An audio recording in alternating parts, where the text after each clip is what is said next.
All right, everybody, welcome back. So I'm going to give you another update on what I'm working on with the layout, and obviously I'm installing the Helix.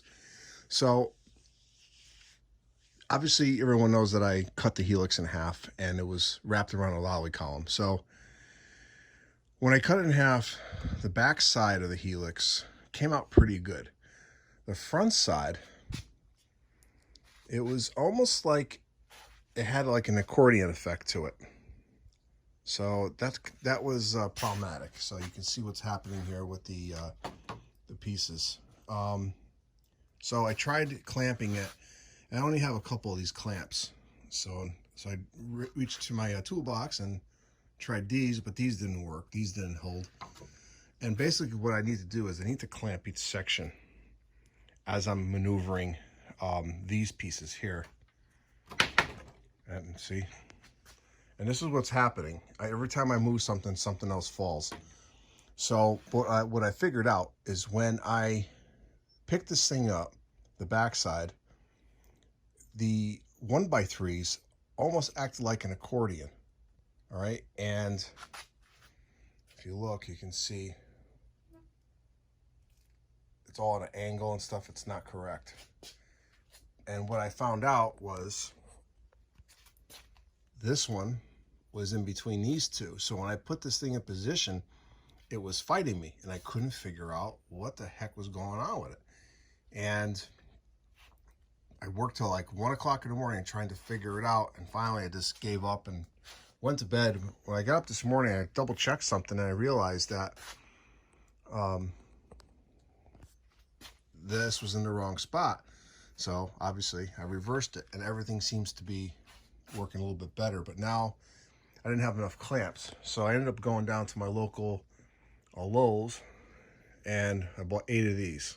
They're about $4 a piece, but they're really strong. So I'm gonna need to clamp everything all the way down for this thing to work.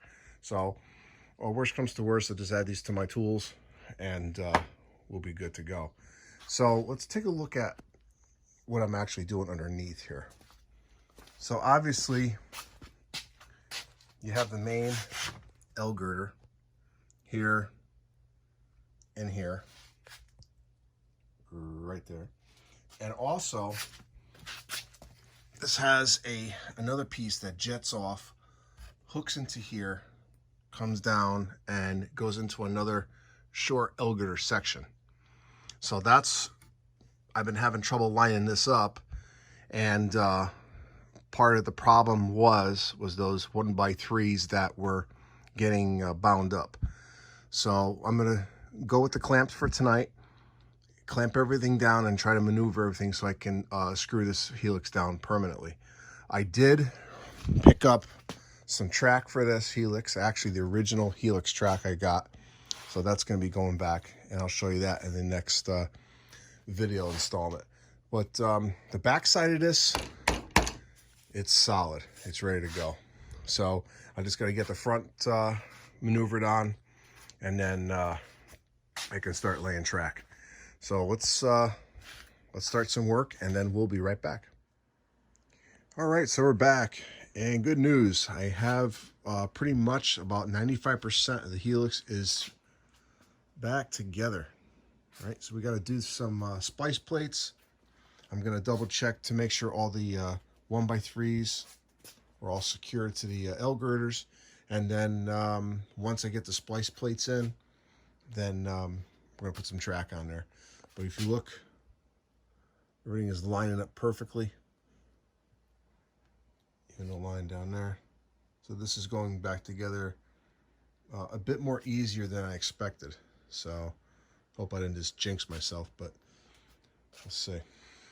So I got the clamps, definitely came in handy, as you can tell. All right, and we're gonna go all the way around.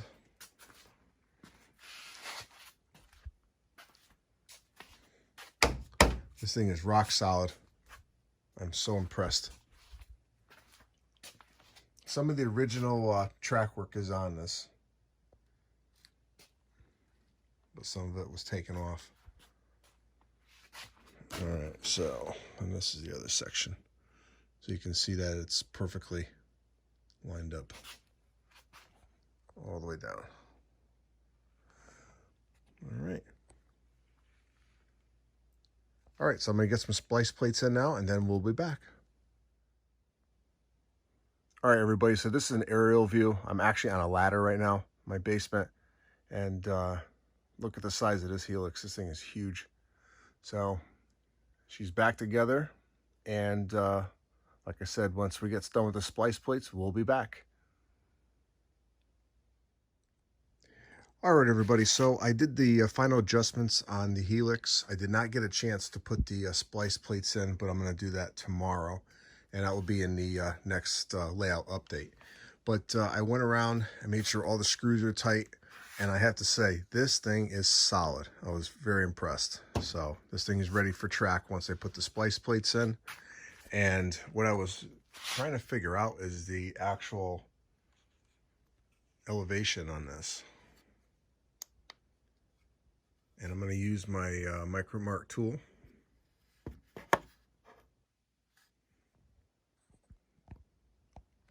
So 1.8.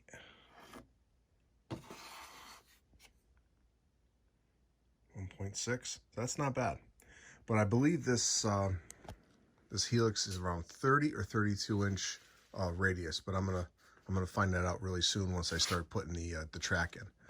So let's head over to the workbench, and I'll do a quick box opening, and then we'll wrap up this this week's layout update. So let's head over to the workbench.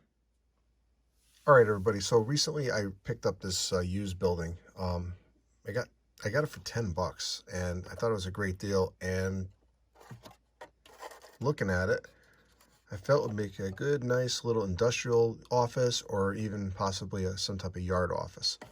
So that's going to be added to the layout eventually. And then the other thing I picked up was these crossing shanties, this little craftsman kit. And these were on the FSM, the Franklin in South Manchester, and someone told me that you can get these kits.